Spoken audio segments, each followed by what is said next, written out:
My daughter's warning should have saved me. She was 10 years old, barefoot on cold tile, whispering into my shirt like the walls could hear. Mom is leaving. She said she has a man. She said you won't be able to stop it because you won't have anything. I believed her. I did everything a man can do when he spent a lifetime building a fortress around the people he loves. And I still ended up on my knees in a parking lot, watching my own front door get locked against me while my daughter screamed my name from behind glass. This is how it happened. My name is Patrick Stewart. I'm 67 years old. I'm a grandfather twice over, and I became a father again late in life when I was foolish enough to think a second marriage meant a second chance. I used to tell myself I was lucky.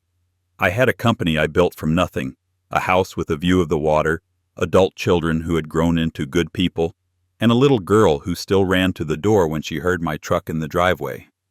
I had peace. Then, in the span of 3 weeks, my wife turned all of it into a weapon. I learned something ugly in those weeks. When someone decides to ruin you, they do not aim at your money first.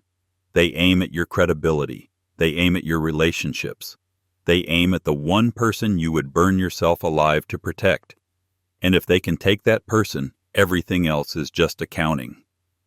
The warning came on an ordinary Wednesday, the kind of day that feels too plain to carry a catastrophe.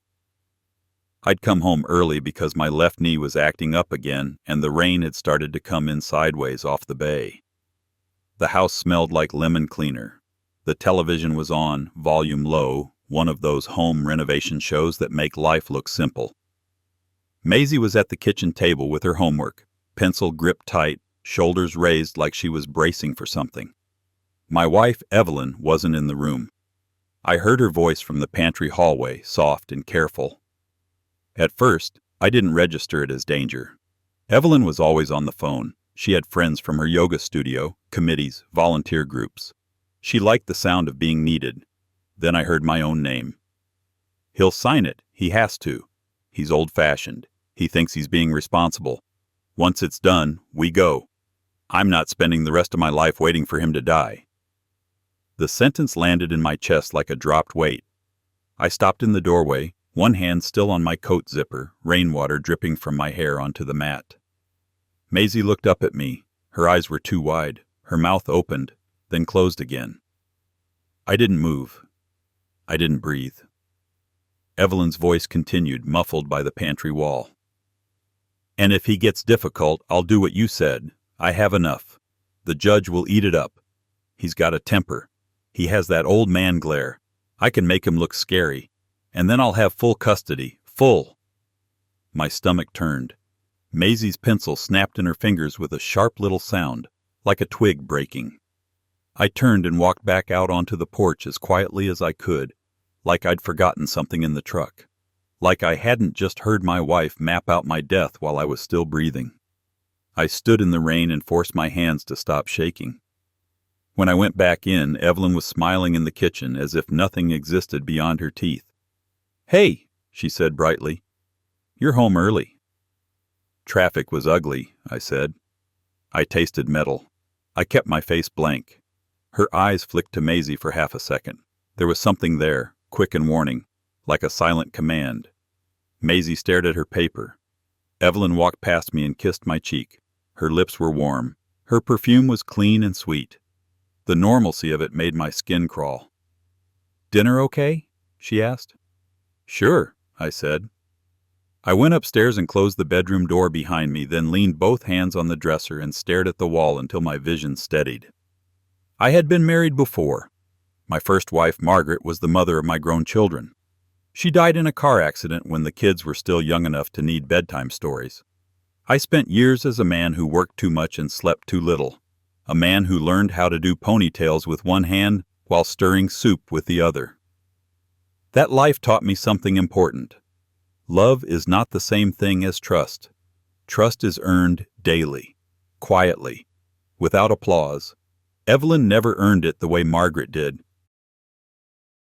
But Evelyn was charming. She was younger. She laughed at my stories. She called me steady. She made me feel like the years I'd spent alone were not a sentence but a hallway I'd finally walked out of. And then Maisie came along, late and miraculous, the kind of child you hold like she's made of glass because you know you don't have the time you assumed you'd have. Maisie was my softness. Evelyn knew that. That night after dinner, after Evelyn went upstairs first, Maisie lingered by the sink, pretending to rinse a plate that was already clean. Her hands trembled. "Dad," she whispered. I turned the faucet off. The sudden silence made the house feel larger. "What is it, sweetheart?" She swallowed hard. Mom said she's taking me away." The words were blunt, child simple, like she didn't know how to soften the shape of them. My throat tightened. Why would she say that? Maisie's eyes filled. She blinked hard, trying to hold it back. "She said you're going to be mad. She said you'll try to stop her. She said if you do, you'll get in trouble and then I won't have you anyway." My hands curled into fists at my sides. "Did she say where?" Maisie shook her head quickly. "She said I'm not supposed to tell you anything. She said you'd make me choose and that would be mean." I knelt in front of her so we were eye level. I forced my voice calm. "Maisie, look at me. You don't have to choose. You hear me? You don't have to carry anything alone." Her lip quivered. She leaned forward and pressed her forehead into my shoulder. "I heard her talking," she whispered.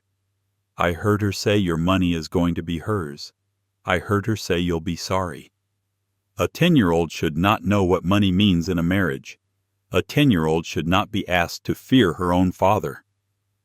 I held her until her breathing steadied, while upstairs my wife moved around our bedroom like a woman who had already packed her conscience away. When Maisie finally went to bed, I sat in my office with the lights off and the laptop open, staring at nothing. The house creaked. The rain tapped against the window. I thought about my grandchildren, Noah and Ella, asleep in their own beds across town, safe because their parents lived within their means and loved each other in the boring ways that matter. I thought about my adult son, Simon, who had spent the last year urging me to update my will, to protect Maisie in case something happened to me. I thought about my daughter, Rebecca, who never liked Evelyn and never said why, as if she didn't want to stain my happiness with her suspicion. And then I thought about what Evelyn had said in the pantry. "Full custody. The judge will eat it up. He's got a temper." I was a large man. I had a deep voice. I had lines in my face that could look like anger when I was simply tired. Evelyn was small, pretty, practiced. If she decided to paint me as a monster, she had the canvas. The next morning, I did not confront her. Confrontation is what emotional people do. I had learned in business and in grief that emotion makes you loud and sloppy. Evelyn wanted me loud. I needed to be silent. I called my financial advisor, a man named Warren who had handled my accounts for 20 years. I asked for a meeting under the pretense of year-end restructuring. I called my attorney, Mara Velez, who had written my first will after Margaret died. I told her I needed to review my estate plan immediately. And then, because I am a man who grew up in a world where you fix things with your hands, I did something simple. I installed cameras. Not obvious ones, not the kind you can spot from the ceiling corner.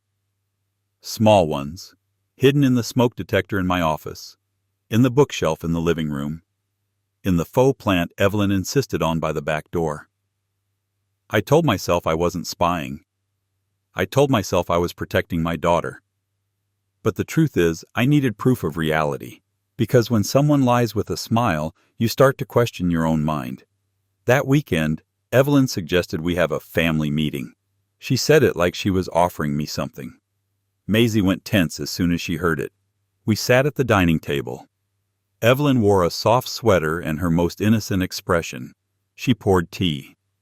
Then she slid a folder across the table. "Patrick," she said gently, "I've been thinking about the future. You know how hard it is on families when something happens unexpectedly. There's paperwork, accounts, decisions. It would be easier if we put some things in place now." Inside the folder were forms, power of attorney, medical directives. Bank authorization documents. Everything laid out like she'd done it 100 times. I looked at the papers without touching them. "Where did these come from?" I asked. "A friend," she said smoothly. "A lawyer I met through the volunteer board. He helps people organize things." Her friend. Her lawyer. Her lover, maybe. Maisie's hand slipped under the table and grabbed my fingers. Her grip was desperate.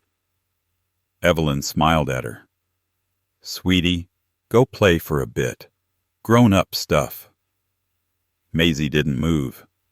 Evelyn's smile held. Her eyes sharpened. "Maisie." Maisie's chair scraped back. She fled the room.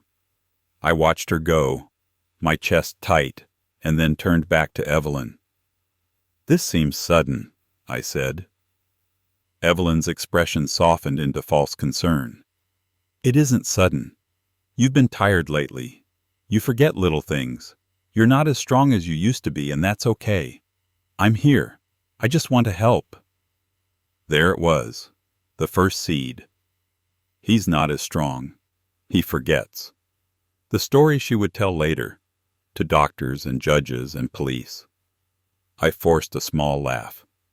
"I'm fine." Evelyn's eyes never left mine. "I know you are. That's why it will be easy. We sign and we don't have to worry." I picked up a pen. Not because I was going to sign. Because I needed her to believe I was. I flipped through the pages slowly, as if reading. In my mind I heard Mara's voice. "Never sign anything you didn't request. Never sign anything you didn't control." I kept my face neutral. "What if I want to run these by Mara?" I asked casually. Evelyn's smile faltered for half a breath. "Oh," she said lightly, "Mara is... she's your old attorney. This is just standard. It doesn't need..."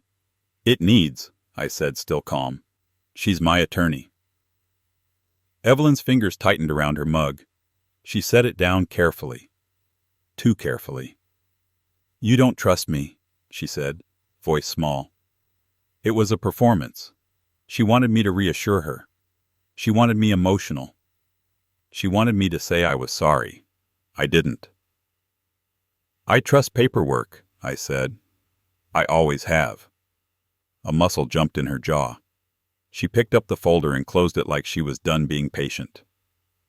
"Fine," she said. "If you want to make everything difficult, do it your way." Then she stood, walked around the table, and kissed the top of my head. It looked affectionate. It felt like a threat. That night, after Evelyn fell asleep, I checked the camera feed. I watched her slip out of bed at 2:14 a.m. I watched her move through the hallway with the practiced quiet of a woman who has done this before. I watched her stand at my office door. Then I watched her take my phone from the charging dock. She held it to my face. Her hand was steady. The phone unlocked. She didn't fumble. She didn't hesitate. She knew exactly what she was doing. She set the phone down on the desk, opened my email, and began searching. Mara. Warren. Estate. Trust. My skin went cold.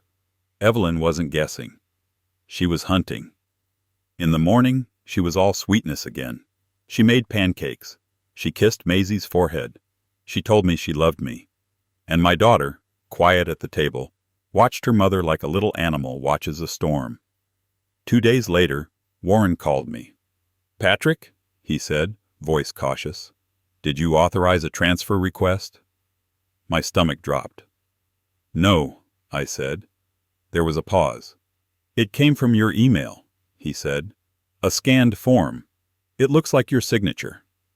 I closed my eyes hard. "I didn't sign anything," I said. "Do not move a penny. Lock the accounts. Everything." Warren's breath changed, sharp with concern. Okay. I'm flagging it now. But Patrick, the form was notarized." Notarized? My hands went numb. Evelyn had gotten a notary. She had planned this beyond a kitchen table conversation. I drove to Mara's office that afternoon with my jaw clenched so tight it ached. Mara listened without interrupting. When I finished, she leaned back and looked at me the way she had when I first hired her after Margaret died, with hard clarity. "She's preparing to claim incapacity," Mara said. "That's why the power of attorney. That's why the language about you forgetting things." "She can't," I said. "I'm not incapable." "Truth is not always the deciding factor," Mara replied. "Perception is.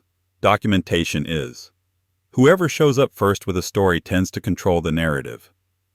I stared at the wall behind her desk. I could hear my heartbeat. "What do I do?" Mara's eyes narrowed. "You stop playing defense. You take control of your assets now. You document everything, and you protect your daughter." "I have cameras," I said. Mara's eyebrows rose. "Good. Keep them legal. Keep them secure." "We can't go to court," I said. "Not yet. If I file first, she'll know I'm on to her. She'll disappear with Maisie." Mara nodded slowly. "Then we prepare quietly. We move what we can. We make it hard for her to drain you. And we build a record that shows she's acting in bad faith."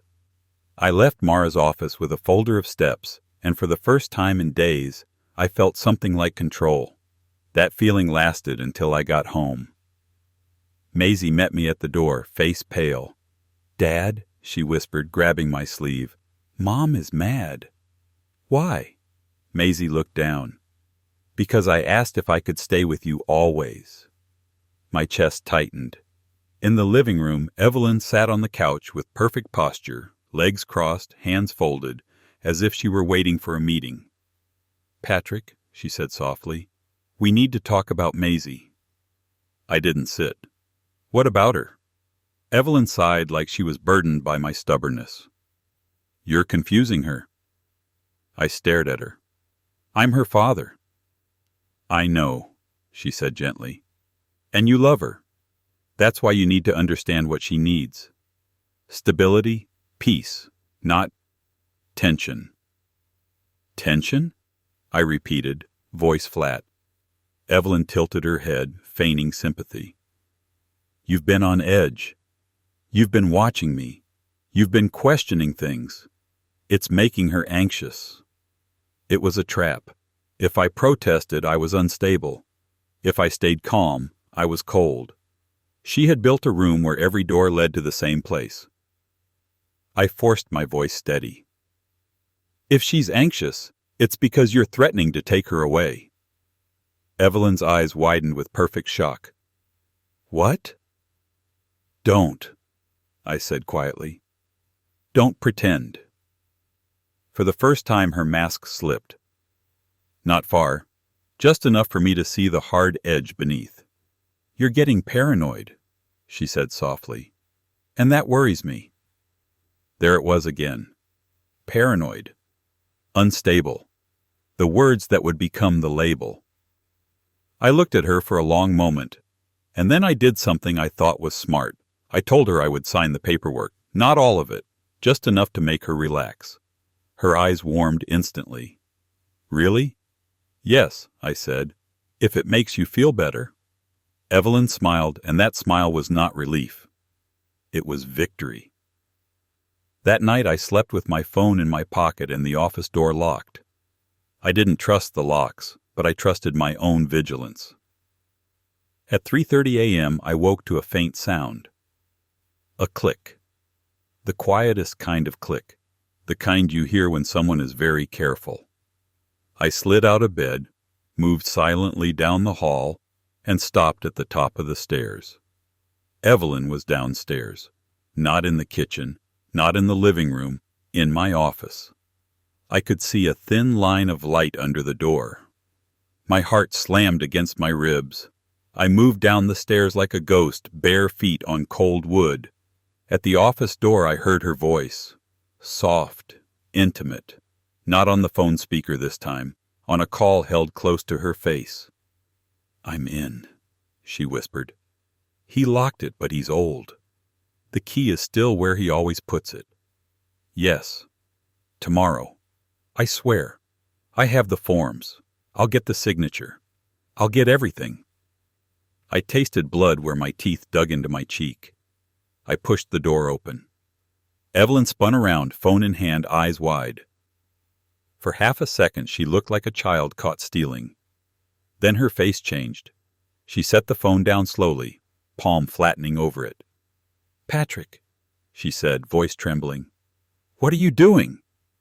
Her eyes flicked to the side, to the open drawer of my desk, the drawer where my old revolver used to be. I kept it there for years after Margaret died. A foolish comfort. I hadn't touched it in a long time. 2 months ago, after my grandson asked too many questions, I moved it to the safe. The drawer was empty, but Evelyn's hand went to her throat as if she couldn't breathe. "Don't," she whispered, stepping back. "Please don't." In that instant, I understood. She was about to scream. She was about to create the scene she'd been rehearsing. I forced myself to step back instead of forward. I lifted my hands, palms open, as if I were the one who needed to prove innocence in my own house. "Evelyn," I said quietly, "get out of my office." Her chest heaved. Her eyes shone with tears that arrived on command. "You scared me," she whispered. "You scared me, Patrick." I felt sick. "I heard you," I said, voice low. "I heard everything. You're planning to take Maisie. You're planning to drain my accounts. I have it on camera." A flash of panic crossed her face. Then it was gone, replaced by calm. "Camera?" she repeated softly. "You've been filming me?" "Yes," I said, "because you're lying." Evelyn's lips parted. Then she smiled. It was small, cold. "You can't," she said softly. "You can't use that." "You'd be surprised what I can use," I replied. Evelyn stepped closer, eyes bright with something sharper than fear. "You know what's funny?" she said. "You think evidence is the same thing as power." My stomach tightened.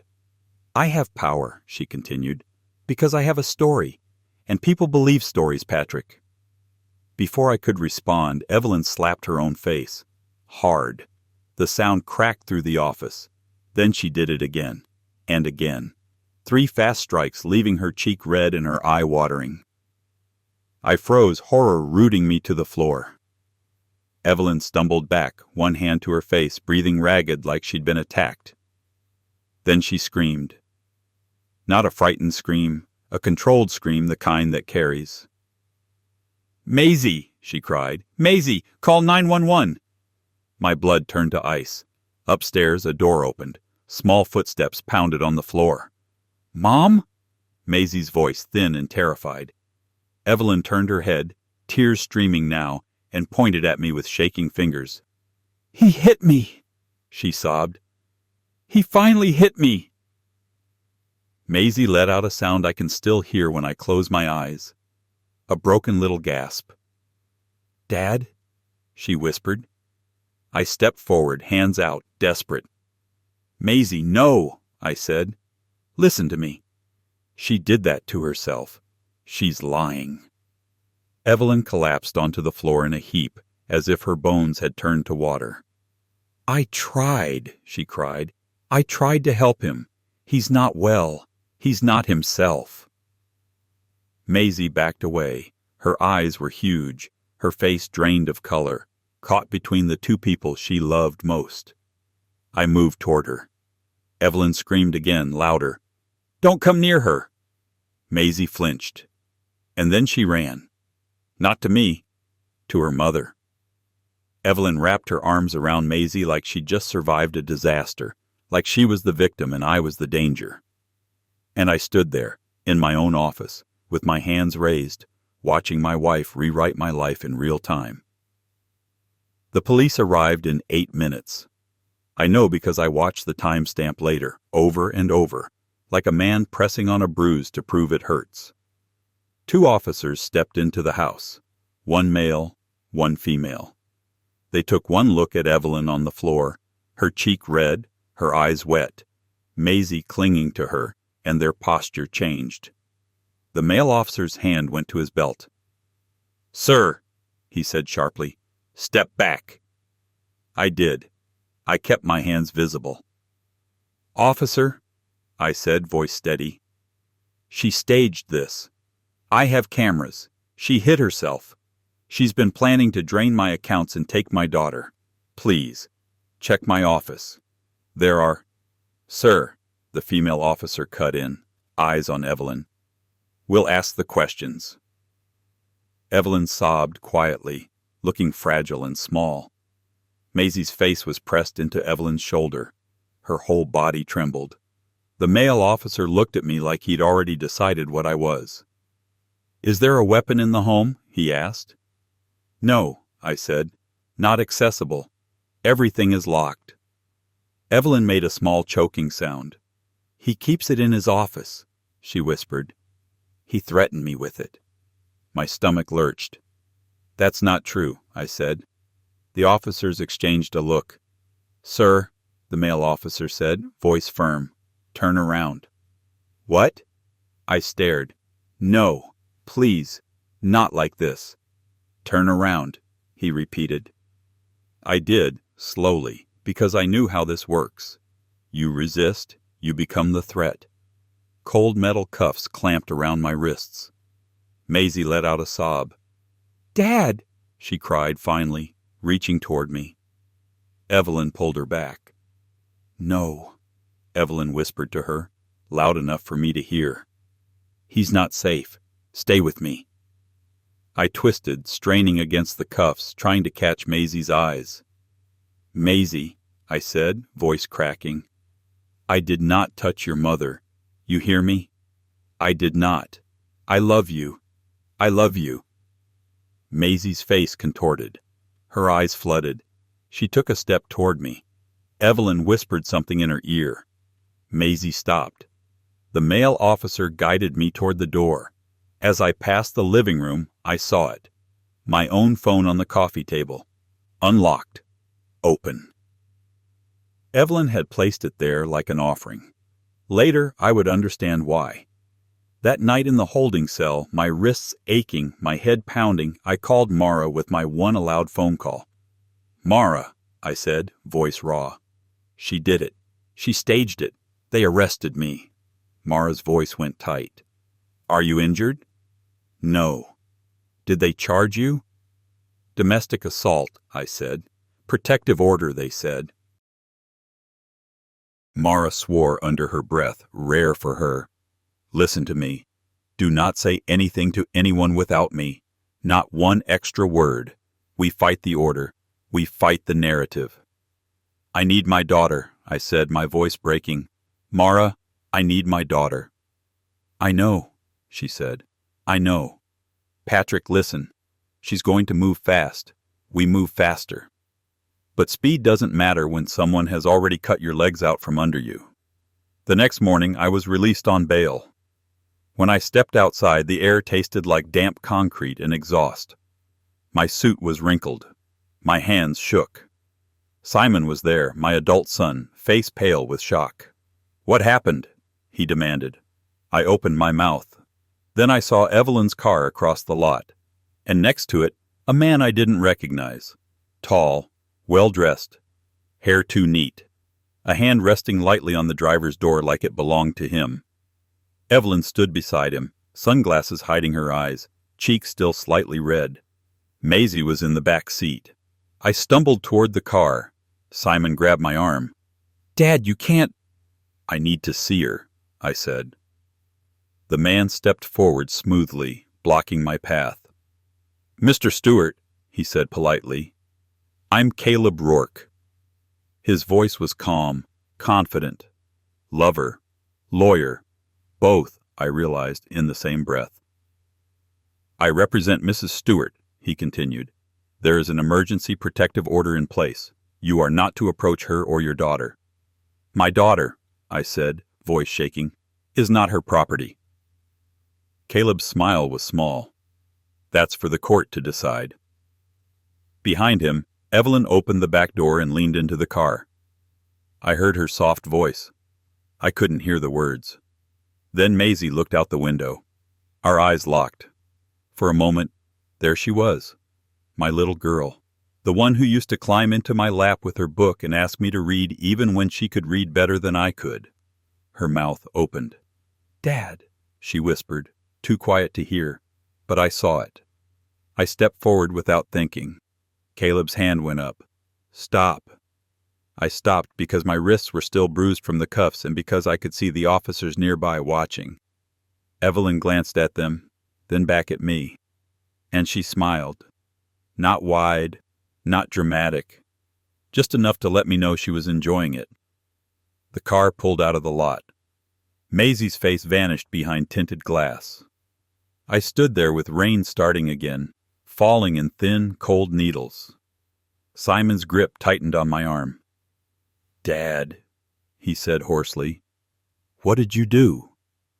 That question hurt more than the cuffs, because Evelyn's story had already gotten to him, because doubt spreads faster than truth. Mara fought like a blade. She got me a hearing within days. She presented the existence of my cameras without revealing them yet, careful about legality. She argued there was no physical evidence I'd struck Evelyn, no injury consistent with assault beyond redness. But Evelyn cried on the stand.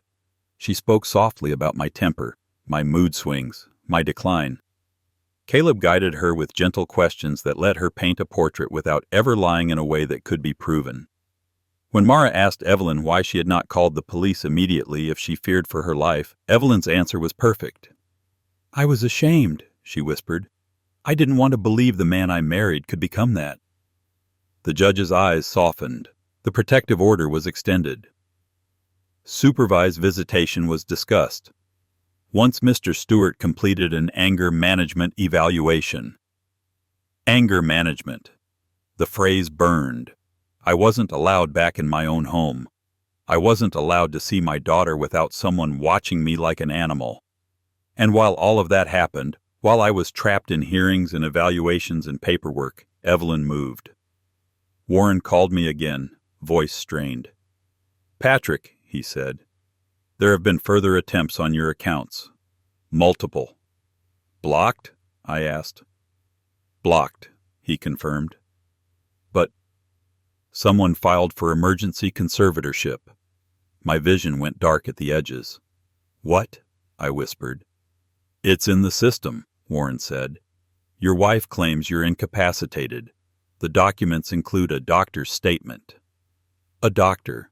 Evelyn had found a doctor, or convinced one, or bought one. Mara's face went hard when I told her. "She's escalating," she said. "She's trying to legally become you." "How can she do that?" I demanded. "I'm standing here, I'm talking, "It doesn't matter," Mara said sharply. "Patrick, look at me. She's building a file, and she only needs enough to make the court hesitate." The conservatorship hearing came fast. Too fast. Evelyn arrived in court with Caleb at her side and a thick binder in her hands. She looked like a woman carrying evidence, not a woman stealing a life. She talked about my age, my knee, my confusion.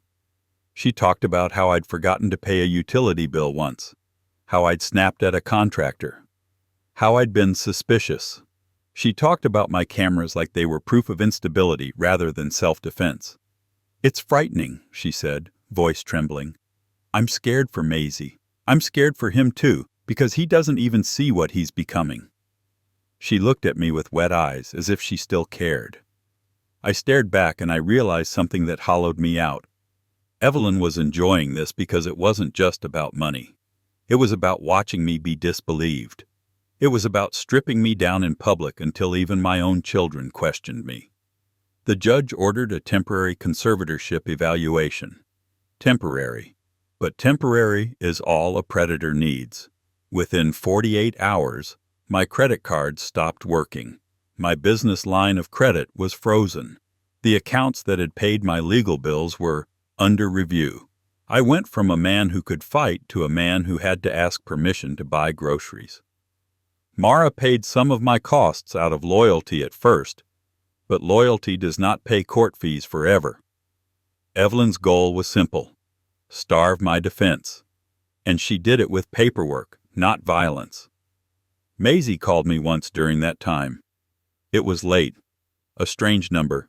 The kind that makes your heart jump because you know it's either a miracle or a trap. "Hello?" I answered, voice shaking. A whisper. "Dad?"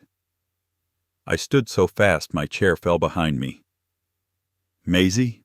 I breathed. "Baby, where are you?" She started crying immediately, quiet and restrained like she was trying not to be heard. "I'm sorry," she whispered. "Mom said you don't love me. Mom said you're trying to hurt her." "No," I said fiercely. "No, I love you. I love you more than anything. Maisie, listen to me. I never hit your mother. She lied. She—" "Stop," Maisie whispered urgently. "Stop talking. She's coming." My blood turned to ice. "Maisie, put me on speaker. Let me talk to her." "No," Maisie whispered, terrified. "She said if I call you, you'll go away forever." "Baby, listen," I pleaded. "Where are you? Are you safe?" A sob, then a tiny voice. "She's taking me on a trip. She said it's a secret. She said if I tell you, you'll do something bad and then they'll take me from both of you." "They?" I repeated. The line clicked.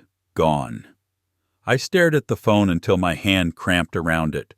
Mara tried to locate Evelyn through court channels. Caleb stalled. Every request became a delay. Every delay became another day Evelyn could move. And then, one morning, Mara called me and her voice was different. "Patrick," she said, "your house is listed for sale." I couldn't process the words. "What?" "It's on the market," she said. "Under the conservatorship. She has temporary authority to manage assets for your benefit." "My benefit?" I repeated, hollow. "She's liquidating," Mara said. "She's turning everything into cash she can move." I drove to my neighborhood like a man running toward a fire. I stopped at the gate of my own driveway, the driveway I'd had paved, the driveway where Maisie learned to ride her bike. A realtor's sign stood in the front yard.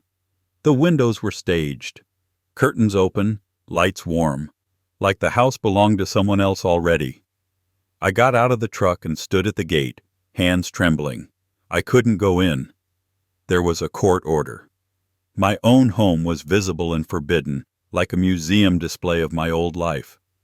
A neighbor I'd waved to for years came out to get the mail. He saw me and hesitated. "Patrick," he said awkwardly. I heard, "I'm sorry." I couldn't answer, because if I spoke, I might scream. I went back to Mara's office that day and handed her the camera footage. Everything. Evelyn unlocking my phone. Evelyn in my office at night. Evelyn's self-inflicted slaps. The entire scene. Mara watched it with her face tightening slowly, her eyes narrowing until they looked like stone. "This," she said quietly, "is what we needed." Relief surged in me so hard my knees went weak. "Then we can fix it," I whispered. "We can show the judge. We can—" Mara's mouth tightened. "We can try," she said. That word. Try. It should have warned me. Mara filed a motion. She submitted the footage. She demanded an emergency hearing. Caleb responded with an accusation: illegal surveillance, invasion of privacy, harassment. He painted the cameras as stalking. He painted the evidence as obsession. He argued that a mentally declining man installing hidden cameras proved Evelyn's fear. The judge agreed to review the footage, but the judge did not see it the way Mara and I saw it. The judge saw an older man recording his wife without her knowledge. The judge saw a family in collapse. And when family collapses, judges do what they believe is safest for the child. Safest. That word killed me. The court ordered further investigation. More delay. More time. Time Evelyn used like a thief uses darkness. By the time the court began to shift, by the time questions finally started to land on Evelyn instead of me, the house was gone, sold. The accounts that hadn't been frozen were emptied through authorized transfers. The company stock I'd held was liquidated. I found out through Warren that paperwork had been filed to move funds overseas. We tried to block it. Some of it we blocked. Not enough. Because there is always a gap in the system, and predators live in gaps. Then Evelyn disappeared. Not metaphorically. Literally. Her number went dead. Caleb stopped responding. The court couldn't serve notices because her address changed, and Maisie's school record was transferred out. When I realized she had moved my daughter without permission, without a court-approved relocation, I felt a grim kind of hope. This was illegal. This was something we could use. Then Mara's investigator found a flight record. Not commercial. Private. A charter booked under a shell company. The flight originated from a small regional airport an hour south of us. Departure time 6:40 a.m. The next morning. I didn't sleep that night. I sat in my truck outside a closed diner, watching the dashboard clock tick, feeling the air thicken with each minute. At 4:30 a.m., I drove toward that regional airport with my hands locked around the steering wheel. The roads were empty, wet, lit by sparse streetlights that made everything look unreal. I told myself I was going to save my daughter. I told myself I was going to do what fathers do. But deep down, in a place I didn't want to touch, I knew something else too.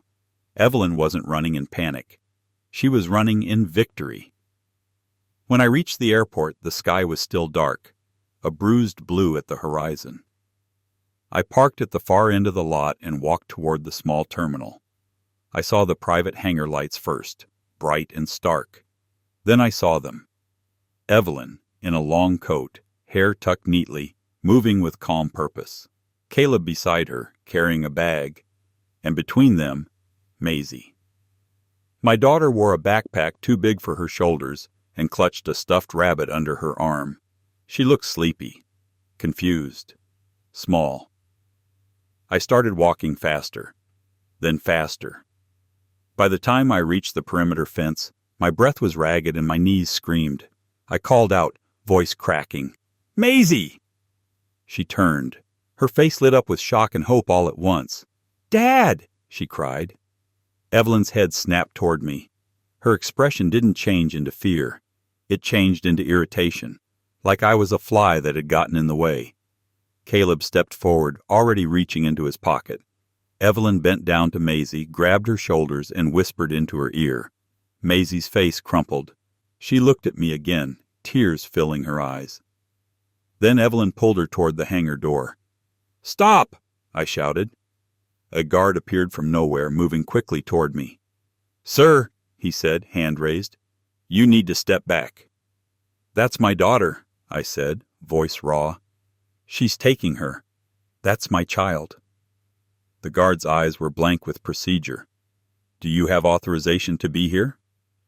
"I have—" I started.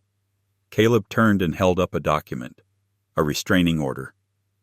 The guard glanced at it and his posture stiffened. "Sir," he said, firmer now, "you need to leave the property." Maisie began to cry openly, small shoulders shaking. She tried to pull away from Evelyn. Evelyn's hand tightened on her. Maisie's stuffed rabbit fell to the ground. I lunged forward. The guard grabbed my arm. Pain shot through my shoulder. "Let go!" I roared. In the distance, a door opened. 2 more men stepped out, drawn by the noise. Evelyn looked back at me, and she smiled again. Then she picked up Maisie's rabbit, held it up, and tossed it toward me like she was throwing away trash. The rabbit hit the wet pavement and rolled, face down, soaked. My throat closed. "Maisie!" I screamed. Maisie's mouth opened in a wail. Evelyn yanked her toward the plane. Caleb didn't even look at me again. The engine noise rose. A deep, growing roar that drowned my voice. I fought the guard with the desperate strength of a man who knows he will never forgive himself. It didn't matter. I was old. I was one man. And the system was built to stop men like me when the paperwork says they are dangerous. I heard sirens. I knew, even before I saw them, what Evelyn had done. She had called the police.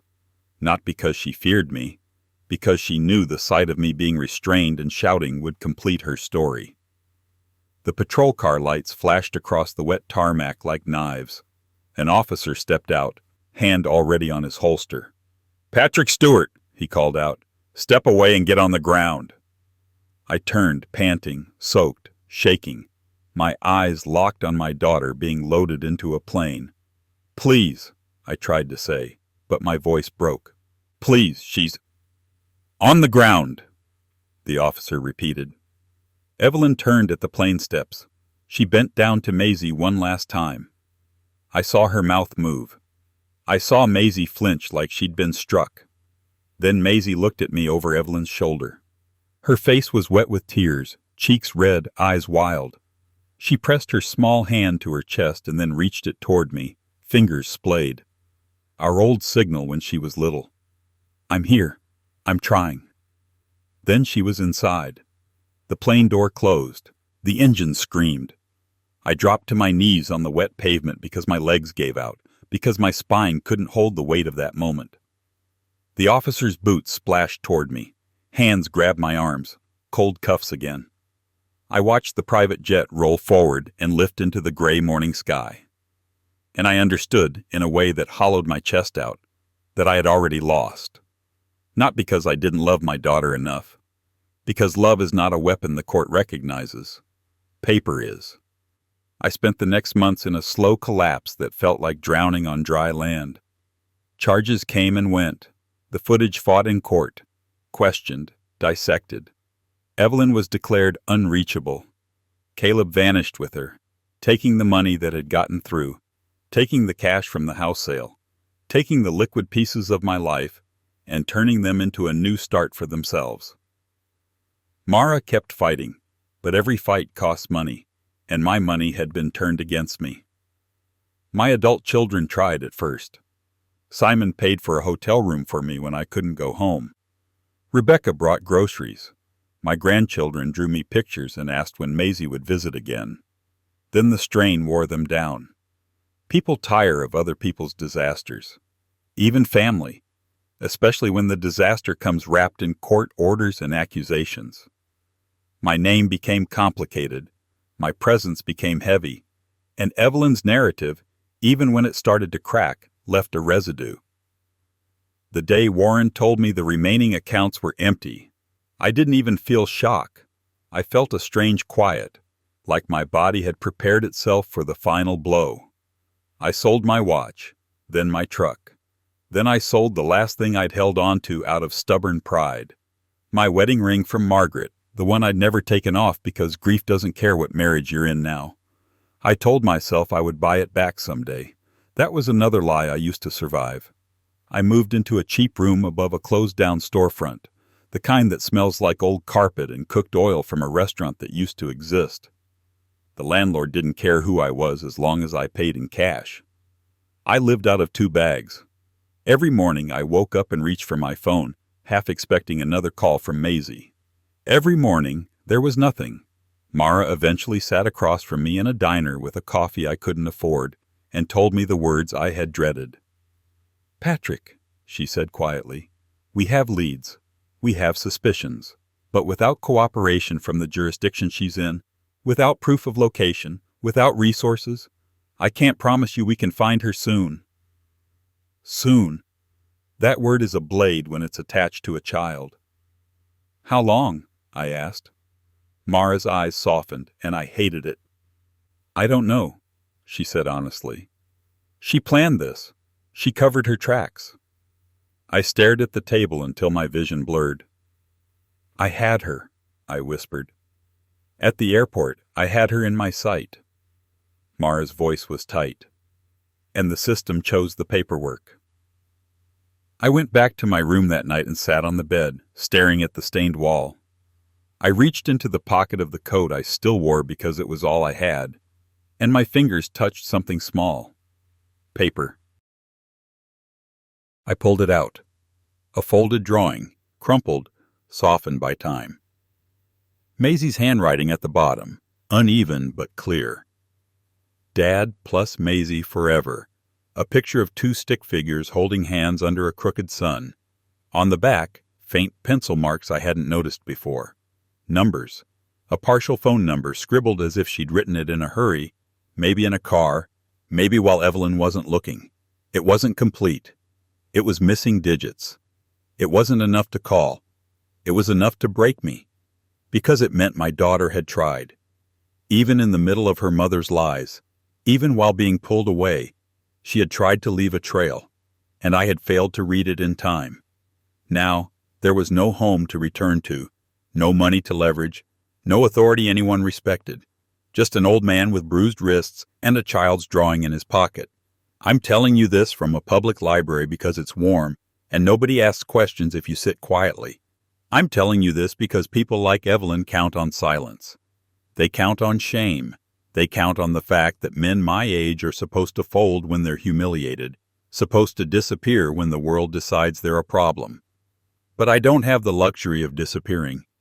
Not if Maisie is out there somewhere, growing taller, changing, becoming someone I might not recognize when I finally see her again. If I ever see her again. That is the part I can't soften. I lost my money. I lost my home. I lost my name in a way that made strangers look at me like a threat. And the worst part is not any of that. The worst part is the memory of my daughter's hand pressed to her chest at the airport, her fingers reaching for me through the rain and noise, a small signal that meant what it always meant. I'm here. I'm trying. I keep that drawing in my pocket. It's wrinkled now, the edges soft from being held too often. Sometimes I take it out and smooth it flat with my palm, as if I can press time back into place and rewrite the moment where everything tipped. Sometimes I don't sleep because I imagine her calling again and me missing it. Sometimes I wake up sure I heard her footsteps in the hall. And sometimes, in the quietest hours before dawn, I admit the truth I can't say to anyone who still knows me. My daughter warned me. I believed her. I fought. And my wife still won. Not because she was stronger. Because she was willing to burn everything down to get what she wanted. And I wasn't willing to burn my daughter with it. If Maisie ever reads this, if someday she's old enough to look for me, there is one thing I need her to know. I didn't stop because I stopped loving you. I stopped because they took away every tool I had and then called it justice. And I am still here. Penniless, yes. Broken in ways I didn't know a man could break and still stand up. But still here. Still trying. My grandpa's words really happened. I believe him. If you want more true tales like this, hit subscribe.